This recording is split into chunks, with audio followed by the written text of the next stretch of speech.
I'm Bevan Smith from Riverstone Kitchen, and today we're going to make apple and blackberry shortcake. It's one of my personal favourites, one of the most popular dishes here at the restaurant, and it's going to be a winner with your family as well. It's so popular, we've included it in our 4th cookbook. Only a couple of ingredients. The most important consideration is the quality of the butter, and I love using Lewis Road Creamery butter. Just the flavour profile of it, the aroma, the rich and beautiful texture of it is incredible, and any good shortcake lives and dies by the quality of the butter used. This is the best there is, that's why we're using it. Okay, so first thing we're going to do is we're going to cream our butter. Here it is, it's been softened a little bit, and that's pretty good. We're just going to put this in the mixer. So that's 250 grams of butter, and I've got the same of caster sugar. Just going to put the paddle on. So we're just going to go on high speed, probably for about 5 minutes. Nice and creamy, and just really light and fluffy. So what we're going to cook this shortcake in is a fluted tart ring. One little trick that we do is as your butter and sugar is going to cream, it's going to stick to the bottom of the bowl. So there's 2 things we can do. We can either take the bowl off and just put it this side under some hot water just to let the butter come away, and that lets it cream up really good, or we can cheat and use a gas torch. It's just a little bit faster than using water. Okay, we're just going to have a quick little look and see how creamed up this is, and it's nearly there. Like it's creaming up really nice. I can really smell that butter coming through. It's gorgeous, and this is lovely and yellow and pale. Just needs a little bit longer, and I can use this to take it off the edge of the bowl. Another 2 minutes.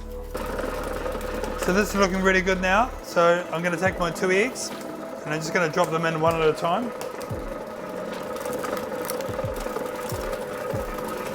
And I just do it while it's beating.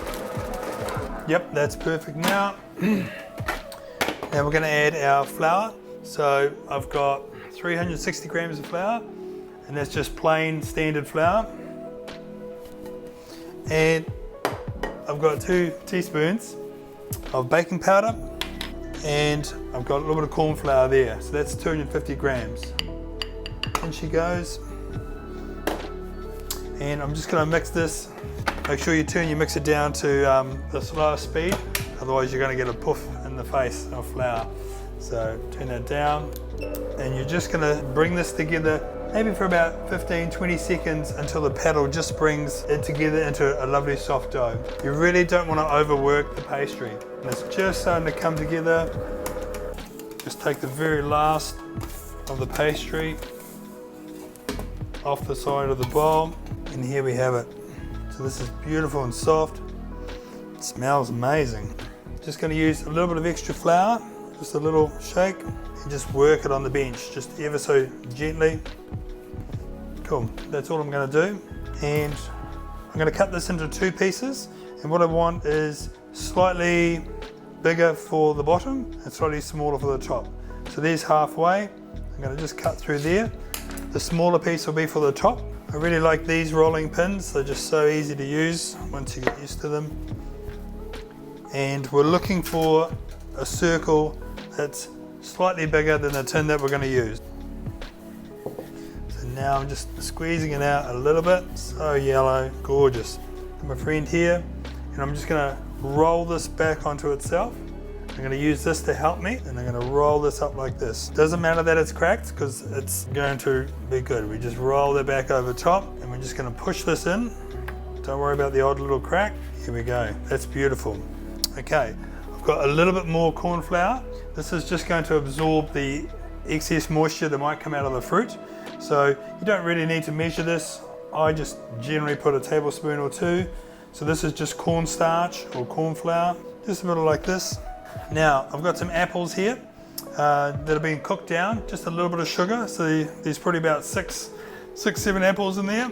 These are Granny Smiths. I like any kind of apple that's got a nice tart texture. So I've literally just peeled, cored, and chopped those apples up and cooked them on the stove in a pot with a little bit of sugar, just to take a little bit of the tartness away. Not too much. Spread that out. Here are our blackberries. These are a variety that we froze from last year. They're quite big and long. They're really lovely and sweet. So it doesn't matter if you use fresh fruit or frozen, the result's going to be the same.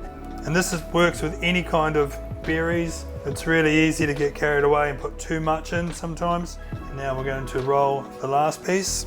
I'm just going to go a tiny bit of flour. The flour helps the pastry move. Down she goes.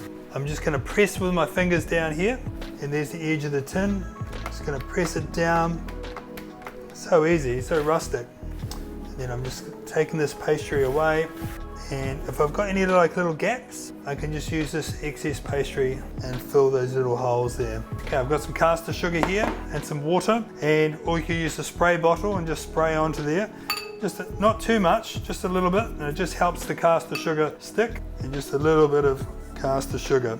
Shortcake's not meant to be perfect, it's meant to taste good. So that's it really. We're just going to pop it into the oven now on 170 degrees Celsius, 340 degrees Fahrenheit for about an hour, hour and a half. We just want the pastry to go a deep, rich, beautiful golden brown. So it's been about an hour and a half and we're looking pretty good. Don't worry too much if your shortcake needs 5, 10 or even 15 more minutes. And what we're after is, look at that, there's a lovely crunch to the pastry from that sugar and water that's on the top. It's a little bit rustic, there's a couple of cracks in it and little pieces falling off the back, but that's okay, flavour needs somewhere to go. Just need to let this rest, which is the hardest part.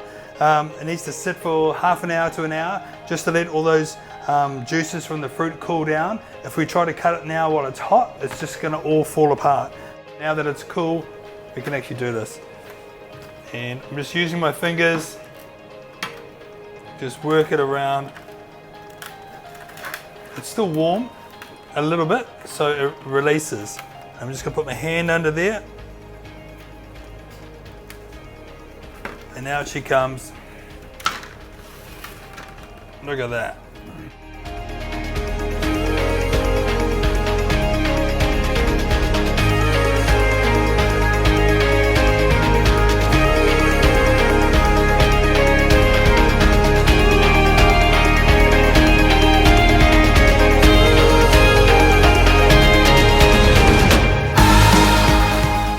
So this is what it's all about.